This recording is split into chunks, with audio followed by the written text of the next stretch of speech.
L'un des temps forts du Salon des agricultures de Provence est évidemment les trophées de l'innovation qui sont devenus une tradition sur ce Salon des agricultures. Le trophée est là, la gagnante est là, il y a du vert, c'est chouette, ça nous plaît beaucoup. Et puis à nos côtés, on a également Marilène Bonfillon, qui est adjointe au maire de Salon de Provence, cette ville qui nous accueille aujourd'hui, qui est à l'initiative, il faut le dire. Marilène, vous avez beaucoup contribué à voir naître ce Salon des agricultures de Provence et vous êtes également conseillère métropolitaine. Aujourd'hui, vous êtes là parce que vous présidez les trophées de l'innovation. Et c'est donc vous qui avez vu ce qui se passait en coulisses. Alors moi, j'ai fait partie de la première du jury technique. Donc c'était très chouette d'ailleurs. Et c'est vrai que déjà les Jardins de Solène avaient convaincu de nombreuses personnes. Solène Espitalier, donc l'émotion est là, évidemment. Évidemment. Quelle reconnaissance. Est-ce que tu peux nous dire un petit peu ce que sont les Jardins de Solène ? Oui, bien sûr. Les Jardins de Solène, en fait, c'est une entreprise sociale et solidaire qu'on a créée donc, dans le Vaucluse, à Pernes, mais qui œuvre un peu sur tout le territoire. Et très concrètement, en fait, on embauche des collaborateurs qui sont dits en situation de handicap. Je mets des très gros guillemets parce qu'ils sont géniaux. J'ai la chance de travailler avec eux tous les jours depuis longtemps et c'est vraiment que du bonheur. Et en fait, on fait deux activités. La première, c'est des prestations agricoles. Donc on va chez les agriculteurs pour les aider à maintenir ou à développer leur production. Donc on va faire des plantations de salade, de la taille de vigne, toutes les activités manuelles. Et ça, mes collaborateurs le font très bien et de façon autonome. Et puis, en allant chez eux, on s'est rendu compte en fait du gaspillage alimentaire à cause des cahiers des charges drastiques des acheteurs. Donc, en allant sur l'exploitation, on voyait des monticules de courgettes ou des bennes de tomates. Et mes collaborateurs et moi-même, on leur a demandé mais c'est quoi ça ? Et ils nous disaient bah oui, on est obligé, on peut rien en faire parce que ça répond pas au cahier des charges. Donc, oui, il y a des mouches. Oui, c'est ça. Il y a des moutons, il y a des mouches. On est sur le salon des agricultures de Provence. Voilà. Et donc on va, quand on va chez les agriculteurs, on leur achète leurs produits dits moches, déclassés, inclassables. Ceux qui ne partiraient pas sur les voies de commercialisation courantes. Voilà, parce qu'ils sont trop gros ou trop petits, un peu tordus, et du coup ça ne marche pas pour mettre en grande surface ou dans les industries aussi agroalimentaires. Et du coup, on achète ces produits-là aux producteurs pour après nous les valoriser au sein de notre atelier. On a construit un atelier de 450 mètres carrés et on va les laver, les éplucher, les découper en râpé, en courgettes, en rondelles, toutes les découpes possibles, mais on reste sur du frais et on vend ça aux restaurants collectifs de notre territoire, prêts à cuisiner.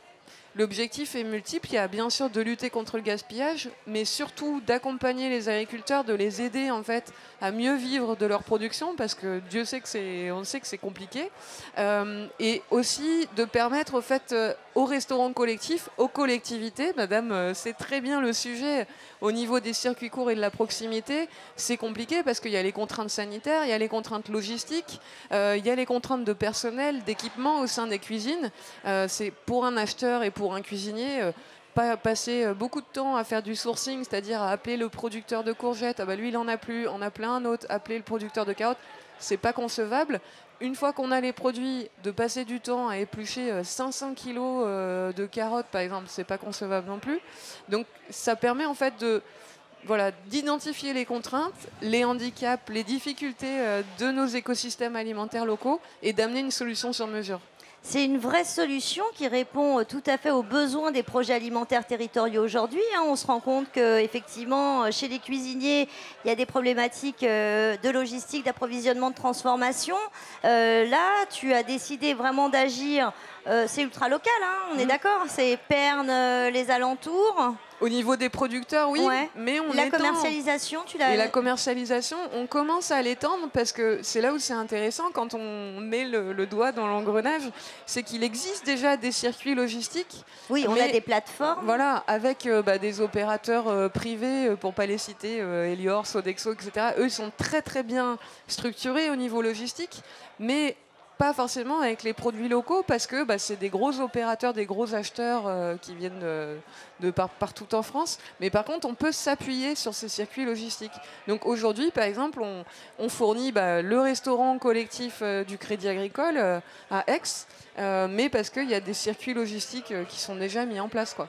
D'accord, très bien. Effectivement, jolie innovation. Alors là, les trophées correspondaient à l'atelier, en fait. C'est ça, c'était une deuxième étape, des Jardins de Solène, si j'ai bien compris. Oui, j'espère. Je pense que c'est la globalité du modèle parce que c'est aussi par le soutien des agriculteurs en termes de prestations qui peuvent développer leur production.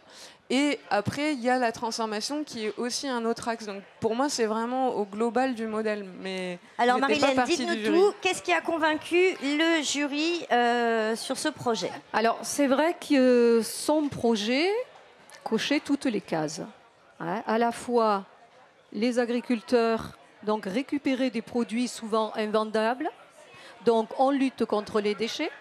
À la fois donc répondre aux besoins des collectivités et du manger local, à la fois l'emploi inclusif. Donc c'est vrai que ce projet-là, effectivement, répondait bien à toutes les demandes dans le domaine de l'innovation. On a été tous séduits, mais sans minimiser pour autant, parce que justement c'est quelque chose de très bien, je peux dire que tous les candidats, les 10 que nous avons eus dans l'après-midi, ont été à un niveau très intéressant. Est-ce que ça veut dire que le jury technique avait fait du bon travail? Certainement. Je salue mes collègues du jury technique. Bien sûr. Non, ça veut dire surtout, alors moi j'étais déjà dans le jury des trophées d'il y a 2 ans, parce que bien sûr, cause de crise sanitaire, nous n'avons pas pu faire pendant 2 ans le salon. Et je trouve que les personnes qui sont intervenues là, qui ont présenté leur projet d'innovation, ils étaient tous jeunes ou moins jeunes ou en reconversion, motivés, compétents. Et on a eu du mal sur certains, d'ailleurs, à départager. Franchement, c'est... Et quelque part, on se dit...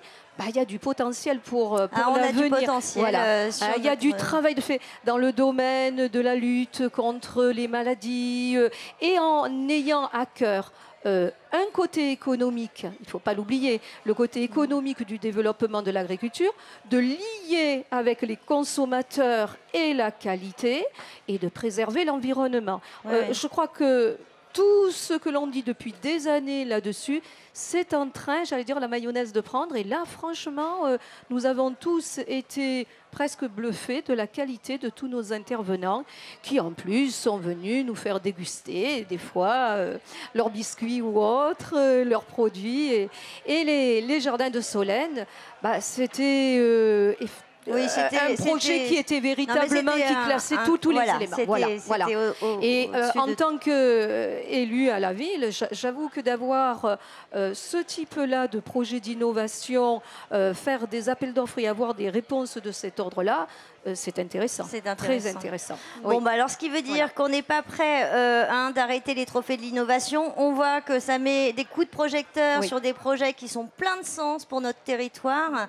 Merci à vous d'avoir été à l'origine de ce Salon des agricultures de Provence. Qui va perdurer, je l'espère. Ils ont signé tout à l'heure pour 2023-2024 déjà. Donc ça, c'est dans la poche. On espère que ça ira encore plus loin. Oui. Mais c'est de toute façon une très belle édition. Tout en gardant cette même âme, c'est-à-dire donc ce salon qui permet de créer du lien entre le monde agricole, puisqu'on est de plus en plus dans les métropoles, on est loin souvent de la réalité agricole, le monde agricole, les consommateurs, les intervenants, de créer du lien, c'est important, et de la connaissance. Merci beaucoup. Je vous souhaite une excellente soirée. C'est parti pour la nocturne, ça va chauffer.